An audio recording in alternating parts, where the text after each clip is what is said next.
casa que me observava. Olá, equipe do Contos da Cripta. Eu nunca imaginei que um dia enviaria um relato, mas sinto que preciso compartilhar o que vivi. Não para ser acreditado, mas para alertar. Eu não sei se foi loucura, se foi sobrenatural ou se aquela casa realmente tinha consciência. Eu morava sozinho, até me mudar para o que achei ser o meu refúgio. Mas era, na verdade, uma armadilha. Tudo começou no ano passado, quando aluguei uma casa afastada da cidade. Precisava de paz e isolamento. O aluguel estava absurdamente barato. E o dono, um senhor pálido e silencioso, parecia ansioso para se livrar da propriedade. Na época, achei ótimo. Mas hoje só consigo pensar. O que ele sabia que eu não. A casa era grande demais para uma pessoa só. Antiga, com cheiro de madeira úmida. E móveis que rangiam ao menor toque. O piso estalava a cada passo, mesmo quando eu não estava andando. Mas eu ignorava. Era só uma casa velha. Até que começaram os ruídos. Durante a madrugada, batidas leves. Depois mais fortes. E então sussurros. No começo pensei que fosse o vento. Ou talvez animais no sótão. Eu me convencia disso, até ouvir nitidamente uma voz me chamando pelo nome. Não era um grito, nem um sussurro. Era como se alguém estivesse parado do meu lado, falando tranquilamente. André, eu travei. Fiquei imóvel olhando para o vazio do quarto. A voz ecoou de novo. André, venha. Mas não havia ninguém ali. Corri pelo quarto, acendi todas as luzes, revirei os armários. Nada. Nenhuma explicação plausível. Na manhã seguinte, tentei fingir que não tinha acontecido, mas meu corpo tremia, sem controle. Os dias seguintes foram um tormento. As vozes continuaram. A cada noite pareciam mais próximas, até que certa vez, quando fui fechar a porta do quarto, ela simplesmente se fechou sozinha, com um estrondo que quase me fez desmaiar. Do outro lado, a voz disse: "Você é meu agora." Depois daquela noite comecei a perceber outra coisa terrível. A casa parecia me observar. Não sei como explicar. Cada janela, cada espelho. Era como se fossem olhos. Eu sentia um peso constante nas costas, como se estivesse sendo avaliado, medido, caçado. Decidi que precisava sair dali. Fiz as malas às pressas, mas quando tentei abrir a porta da frente, ela não cedia. Trancada, não presa. Era como se a casa se recusasse a me deixar ir. Desesperado, tentei a janela, mas todas estavam seladas, como se tivessem sido soldadas do lado de fora. Comecei a gritar por socorro, mas quem ouviria? Eu estava isolado, no meio do nada. Foi então que ouvi novamente aquela maldita voz: "Você não vai sair nunca." Nesse momento, algo gelado tocou meu ombro. Eu me virei com um grito, mas não havia ninguém, apenas o corredor escuro e a impressão de uma sombra, se esgueirando para dentro do quarto ao lado. As noites viraram um pesadelo interminável. Eu não conseguia mais dormir. Quando os olhos fechavam, imagens grotescas invadiam minha mente, paredes respirando, móveis se contorcendo, e aquela mesma sombra me observando da cabeceira da cama. Certo dia ouvi barulhos vindo do porão. Até então eu nem sabia que a casa tinha um porão. A porta estava escondida, atrás de um velho armário, na cozinha. Algo me dizia para não descer, mas uma força incontrolável me arrastou até lá. A escada de madeira rangia sob meus pés, e o cheiro de mofo era sufocante. Quando cheguei ao final, quase desmaiei. O porão era imenso, e no centro havia uma poltrona, e sobre ela, um espelho, com marcas de mão embaçadas, como se alguém, ou alguma coisa, tivesse tentado sair dele. Me aproximei lentamente, com o coração disparado. Quando olhei meu reflexo, não vi a mim mesmo. Vi aquela sombra. Ela sorriu, um sorriso largo e impossível, rasgando onde deveria ser o rosto. Então ouvi: "Agora somos um." Tentei fugir, tropeçando nos degraus, mas algo me segurava, pelo tornozelo. Não conseguia me soltar. A força me puxava de volta, para o porão para o espelho, para dentro dele. Não sei como, mas consegui me libertar. Corri até o quarto e me tranquei, chorando, gritando, implorando para acordar daquele pesadelo. Mas eu não estava dormindo, e pela primeira vez, a casa toda pareceu rir. Os móveis começaram a se arrastar sozinhos, batendo nas paredes. As luzes piscavam, e eu só conseguia ouvir aquela maldita frase repetida, em eco, por todas as direções. Agora somos um, agora somos um. Na manhã seguinte, tudo estava calmo, como se nada tivesse acontecido. Peguei minhas malas e tentei novamente. A porta, dessa vez. Ela abriu. Não pensei duas vezes. Saí correndo, deixando tudo para trás. Não olhei para trás. Não queria ver se a casa me observava, enquanto eu fugia. Desde então, tenho pesadelos constantes. Sempre acordo com a sensação de estar preso novamente, ouvindo aquela voz me chamando, me puxando, de volta. Nunca mais passei perto daquela casa, mas às vezes sinto que ela está mais próxima do que nunca. O mais estranho foi quando, dias depois, recebi um envelope anônimo, sem remetente. Dentro, uma foto minha, parado, em frente à casa, olhando pela janela do meu antigo quarto, mas eu nunca tirei aquela foto. Eu juro que não voltei lá, e toda noite antes de dormir, ouço bem de longe o sussurro: André, venha, por favor. Se vocês ouvirem esse relato, nunca jamais entrem numa casa que pareça estar olhando para vocês.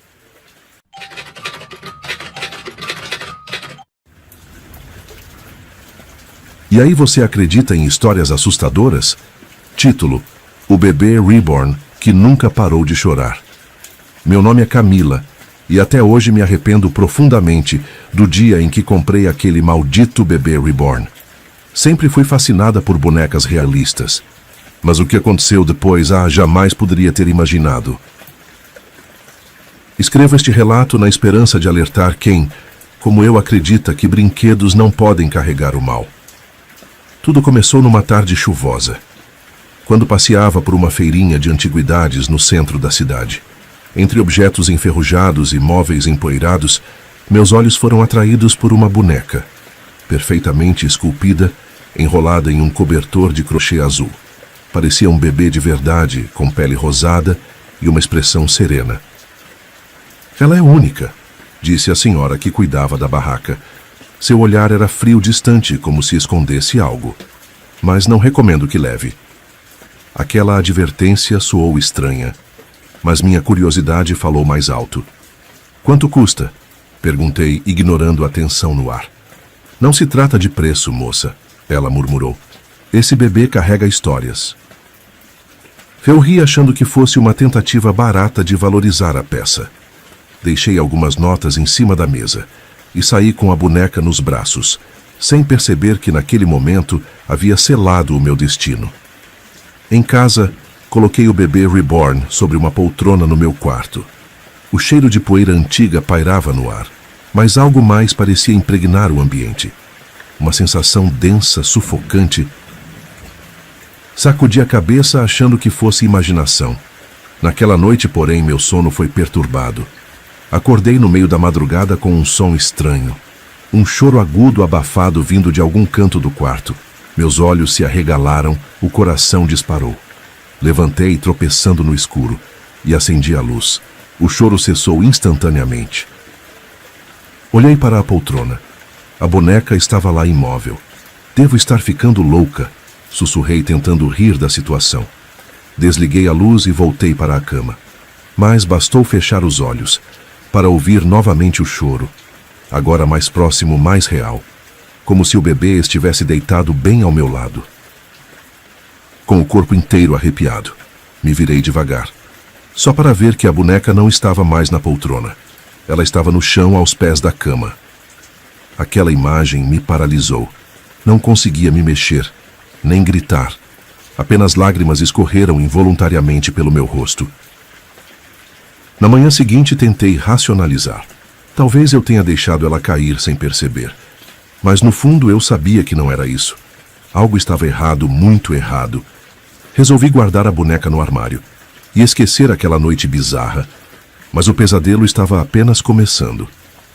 Na noite seguinte acordei novamente, com o mesmo choro. Desta vez, ele vinha de dentro do armário.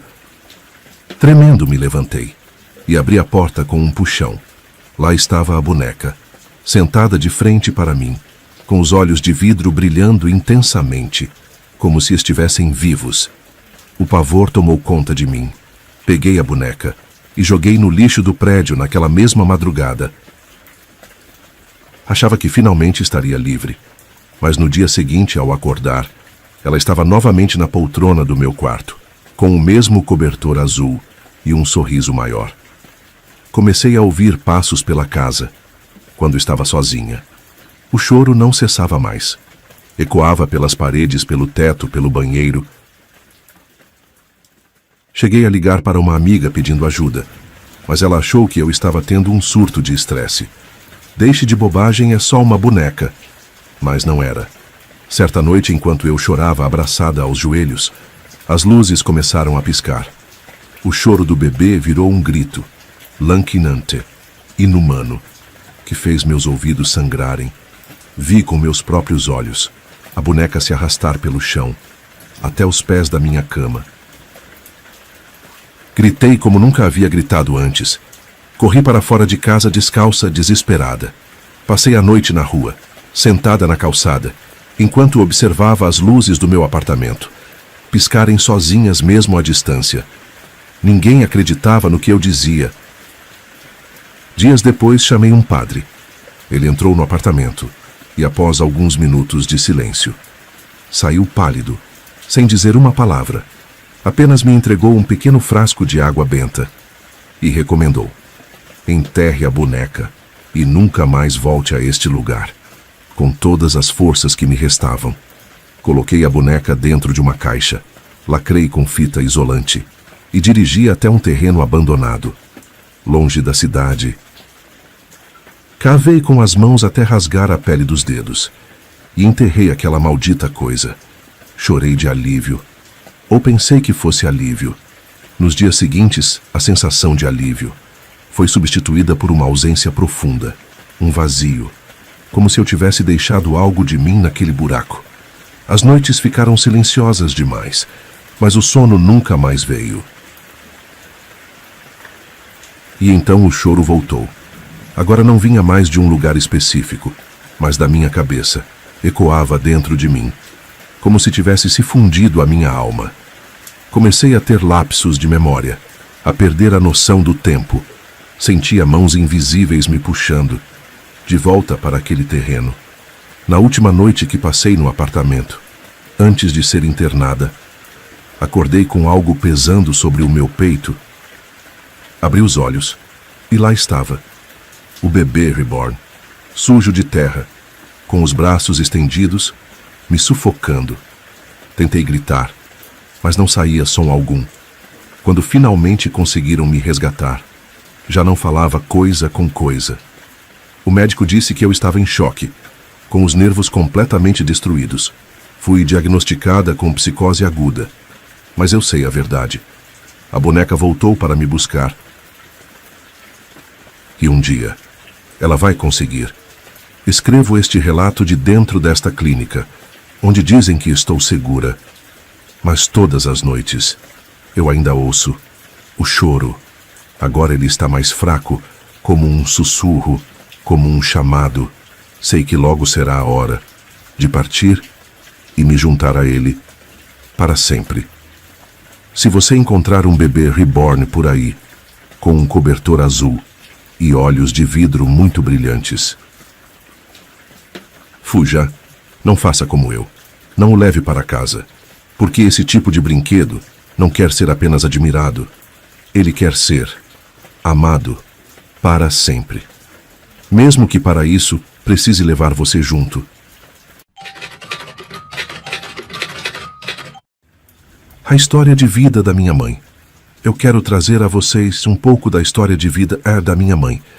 Quero deixar claro que só a conheci pessoalmente há cerca de 5 meses. Sim, só 5 meses.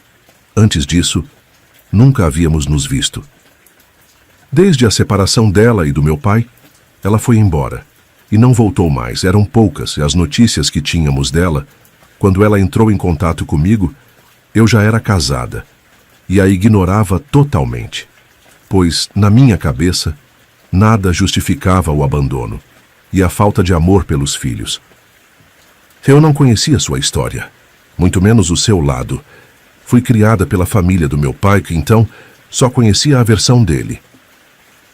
Para o Contos da Cripta, irei aqui relatar exatamente como ela me contou, usando as palavras dela. A minha avó era índia, foi caçada, pega por cães, obrigada a se casar com o meu avô, um homem ruim, desrespeitoso. Ele era negro, descendente de escravos, nunca saiu das terras onde nasceu. Homem da roça, bruto, sem escutar ninguém. Teve 4 filhos com a primeira esposa e com minha avó. Teve apenas uma filha, minha mãe. Minha avó sofria, vivendo com um homem agressivo, sem liberdade, sem voz. Trabalhava na roça, doente ou grávida. Minha mãe cresceu, bonita, mas sofrida. Nunca estudou. Só podia trabalhar na roça e cuidar da casa. Ela conheceu meu pai quando ele foi trabalhar nas terras. Se apaixonaram, mas meu avô não aceitava. Disse que nenhum homem prestava. Começaram a se encontrar, escondido, até que minha mãe ficou grávida. Quando contou ao meu avô, ele a espancou, a expulsou de casa. Sem ter para onde ir, foi morar com meu pai. Casaram-se, mas a vida foi muito difícil. Meu pai era alcoólatra, violento. Não aceitava que minha mãe tivesse opinião. Ela vivia isolada, triste. Minha mãe suportava-as por amor aos filhos, mesmo com medo, mesmo com fome. Trabalhava nas casas vizinhas, nos protegia como podia. Quando meu pai bebia, quase destruía tudo. Ameaçava, gritava, quebrava. Nos escondíamos. Passávamos noites em silêncio, escondidos, abraçados, esperando ele dormir. Aos 15 anos, decidi ir embora. Conversei com minha mãe. Ela me apoiou, mesmo sofrendo. Fui para a casa de uma tia, em outra cidade. Terminei os estudos, arrumei emprego e, pela primeira vez, me senti livre, mesmo longe. Ligava sempre para minha mãe, preocupada com ela e com meus irmãos. Depois de alguns anos, consegui ajudá-la financeiramente. Ela criou coragem. Foi morar com uma prima. Levou meus irmãos. Recomeçamos, juntos. Hoje vejo o quanto minha mãe foi forte. Nos ensinou o valor da resistência e do amor. Cada um de nós seguiu seu caminho. Fiz curso técnico. Entrei na faculdade. Minha mãe dizia: "Quero que vocês tenham oportunidades melhores do que eu tive." Essa frase virou minha motivação. Meus irmãos estudaram, trabalharam, superaram o trauma, transformamos dor em força. Hoje, comemoramos cada conquista como uma grande vitória. Minha mãe hoje é feliz, independente, nosso exemplo de coragem. Ainda temos desafios, mas somos fortes, unidos, dignos. Compartilhar nossa história é dizer a outras mulheres: é possível sair do ciclo de violência. Ninguém merece viver com medo. Todos merecem amor, respeito, segurança. A liberdade, como minha mãe diz, é o bem mais precioso que temos. Se você está passando por algo assim, não desista. Procure ajuda, fale com alguém, a vida pode ser muito melhor. Hoje somos exemplo de superação, de esperança. Mesmo nos piores momentos, é possível recomeçar e construir um futuro cheio de amor, respeito e felicidade. Nunca deixe de acreditar na sua força e no poder da mudança.